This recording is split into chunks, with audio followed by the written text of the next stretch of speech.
Halo Sobat Ekspor Impor, kembali lagi bersama kami bertiga. Di sini ada Elgin Yuzhar, Gadis Sari Rahayu, dan Siti Quratul Ainiyah. Selamat menyimak teman-teman.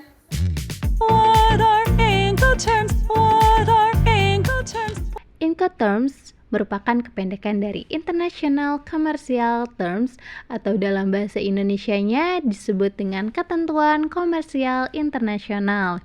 Incoterms ini menjelaskan mengenai kegiatan, kewajiban, resiko, dan juga beban biaya yang timbul pada kegiatan ekspor yang akan dilakukan. Incoterms juga menjelaskan apa yang disepakati antara pengirim atau seller dan penerima atau buyer sebelum ship. Nah, Incoterms ini menjadi persyaratan utama yang berfungsi untuk mengurangi resiko dan juga kesalahpahaman yang dapat merugikan eksportir maupun importir.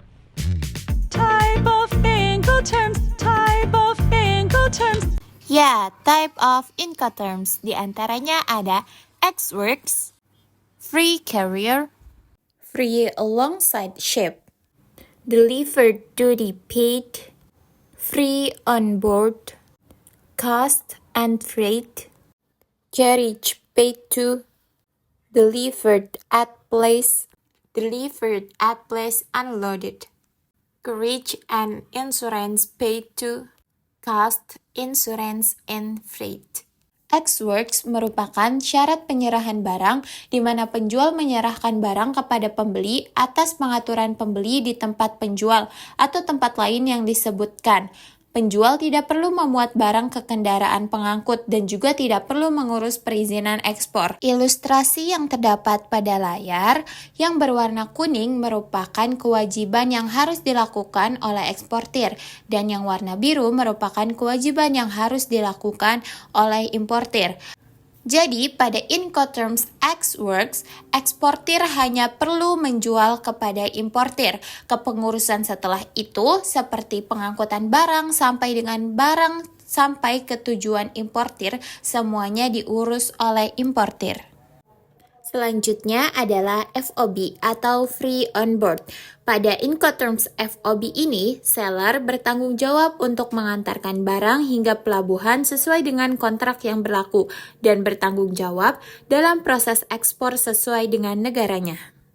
Pada Incoterms FOB, seller wajib mengurus surat perizinan ekspor dan resiko berpindah pada saat kontainer sudah berada di atas kapal untuk pengiriman.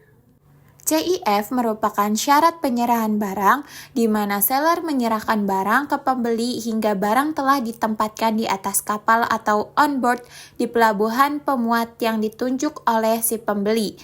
Namun penjual bertanggung jawab dalam mengurus pengangkutan dari pelabuhan pemuatan ke pelabuhan tujuan dan asuransi barang. Resiko penjual akan berakhir ketika barang telah berada di atas kapal. DAP atau Delivery at Place, pada Incoterms ini, eksportir menanggung seluruh biaya dan resiko sampai muatan diserahkan ke lokasi yang disepakati untuk dibongkar. Jadi, eksportir ini tidak bertanggung jawab atas pembongkaran muatan di tempat penyerahan. Segala resiko selama pembongkaran, termasuk biaya cukai, biaya masuk, dan biaya-biaya lainnya itu ditanggung oleh importir. DDP atau Delivery Duty Place, pada Incoterms ini penjual bertanggung jawab penuh atas semua biaya dan resiko hingga pengiriman di tempat tujuan. DDP ini merupakan ketentuan paling sederhana untuk importir karena tanggung jawab atas kepengurusan biaya cukai dan biaya-biaya terkait lainnya itu berada pada penjual. DVU atau Delivered at Place Unloaded, Incoterms ini mengharuskan penjual untuk mengirimkan barang dan membongkar di tempat tujuan yang telah disebutkan. Penjual menanggung semua biaya termasuk biaya ekspor, biaya transportasi, biaya pembongkaran oleh transportasi utama di pelabuhan tujuan, dan biaya pelabuhan di tujuan. Penjual juga menanggung semua risiko hingga ketibaan di lokasi tujuan. Carriers Paid To atau CPT merupakan istilah yang digunakan untuk segala jenis modal transportasi dan resiko kehilangan ditanggung oleh penjual hingga barang sampai ke carrier. Cost Freight atau CVR merupakan ketentuan yang digunakan untuk pengiriman melalui jalur laut. Penyerahan barang dengan metode ini dilakukan di atas kapal, namun ongkos angkut sudah dibayarkan oleh penjual hingga ke pelabuhan tujuan. Carrier Insurance Paid to atau CIP. Dalam istilah CIP, penjual wajib membayar asuransi kargo dari resiko kerusakan dan juga kehilangan barang saat diantar. CIP juga mewajibkan pembeli untuk melakukan ekspor clearance. Free Carrier atau FCA.